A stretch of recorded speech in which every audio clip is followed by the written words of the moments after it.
Hey everybody, it's Ashley here. Welcome back. We have finished and we have the pros and the cons of the project.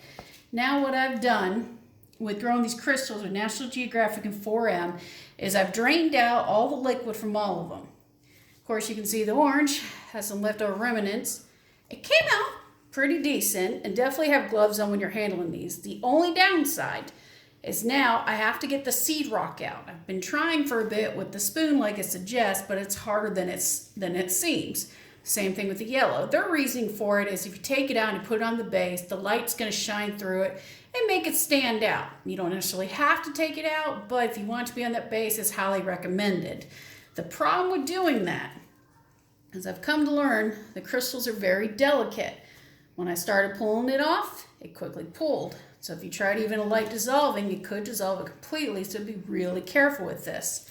Now to show you what happened to the other ones, the blue one had a teeny bit on top and basically just remained as a seed rock. Only a little bit of it came out. And this crumbles very easily, literally like laundry detergent pods.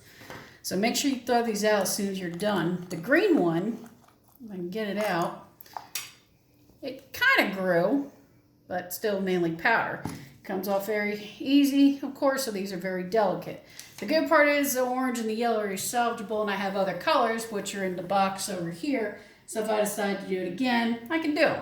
Now this is the 4M. See, I drained it out. It looks really good in size and everything. The downside is now trying to get it out of the container because I'm trying to do it without breaking it. Because see, I can't just do this. I attempted that while holding my fingers up earlier to make sure it wouldn't fall. It's still stuck. I've tried a light tap. I tried spoon like they're suggesting. And 4M even suggests running just a little bit of fresh water on it for a very short time period because these are very fragile and delicate and they can tend to dissolve. Also, when this is finally dry, the lid's going to go on it just to preserve it from moisture. You can find other ways to do it, of course, or not. It's up to you. And while they also dry, if they're not in containers, it's recommended, as you can see, I started attempting it, to put them in a box to dry or on just a piece of cardboard. Afterwards, just make sure all your stuff, throw it out, rinse it out, or whatever you got to do. If you're going to reuse jars such as these, make sure they're rinsed out very, very well so that way you don't contaminate anything.